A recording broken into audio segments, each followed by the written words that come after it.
এটা হলো আমাদের দেশের যে মাছ কয় সুরমা মাছের মাথা, ভাত সবজি এগুলি।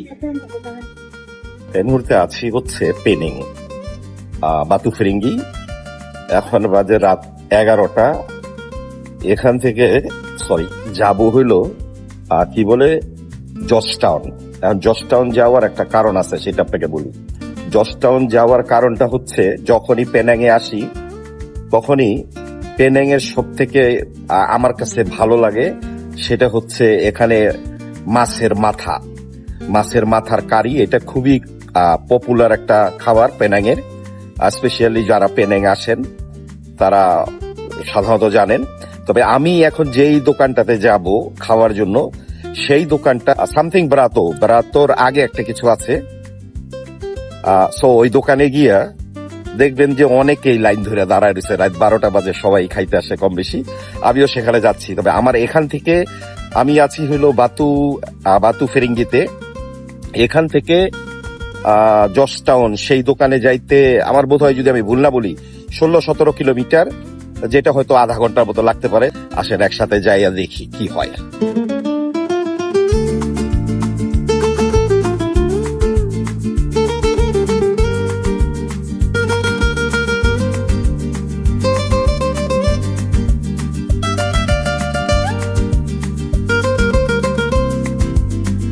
এসে পৌঁছাইছি। রেস্টুরেন্ট হচ্ছে সামনে। 12টা বাজেও এই রেস্টুরেন্টের লোক আছে খাবারের জন্য। আপনাকে দেখাই, আগে চেয়ার দখল করে লই, টেবিল পাইছি। রেস্টুরেন্টে আসছি জর্জটাউনে। এটা হচ্ছে রেস্টুরেন্ট, সামনের ক্যামেরাটা দেখেন।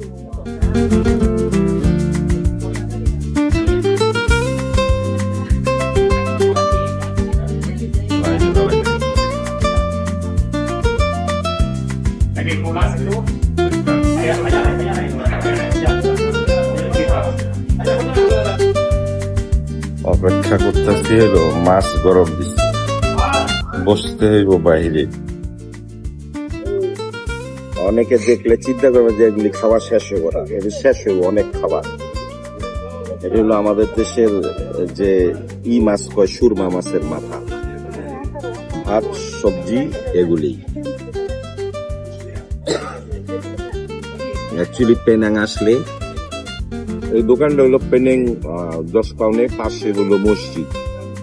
কিন্তু জর্জটাউনের যে ইন্ডিয়ান মসজিদটা আছে, বড় মসজিদটা সম্ভবত, যদি আমি ভুল না বলি, 150 বছর পুরনো। খুব সুন্দর একটা মসজিদ, সবথেকে ফাইন লাগে এই দোকানটা। যার কারণে আমি যতবারই আসছি ততবারই এই দোকানে ডেফিনেটলি আসিনি একবার।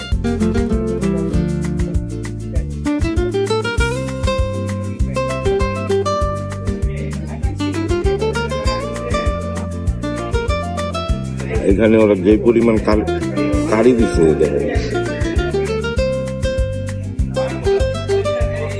কারি অবশ্য আমি খাবো না, আমার ভাতের এই জায়গায় না।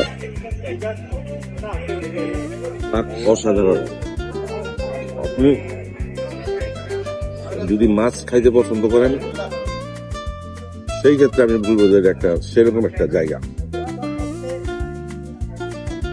যদি আসতে চান খাবারের জন্য, যে আমি ওই জায়গায় গিয়ে খাবো, আপনি এটা খেয়াল রাখতে বলবেন, আপনি রাত্রে আসতে হবে, দিনের বেলা আসতে বলবো না।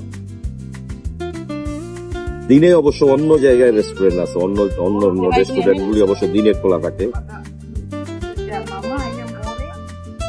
এখানে জর্জটাউনে নাসি কান্ডার যেটা ওনারা বলে সাধারণত, এটা অভাব নাই দোকান জর্জটাউনে। তো আমি এইটা পছন্দ করি, এই কারণে আমি রাতে আসি। খাওয়া দাওয়া শেষে আবার 17 কিলোমিটার যাইতে ওই জায়গা থেকে আসি, কারণ আমার হোটেল হইতেছে এখান থেকে 17 কিলোমিটার দূরে।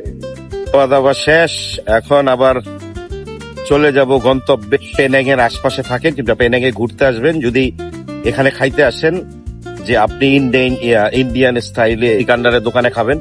পেনাং এ অনেক নাসি কান্ডার, তবে আমার কাছে সব থেকে যেটা ভালো লাগে যে দোকানের খাবার, সেটা হচ্ছে এই দোকান নাসি কান্ডার ব্রাতো, এটার নাম। সো কালকে যদি আপনি আসেন এখানে আসবেন। আমার খাওয়া দাওয়া শেষ, এখন আমি চলে যাব।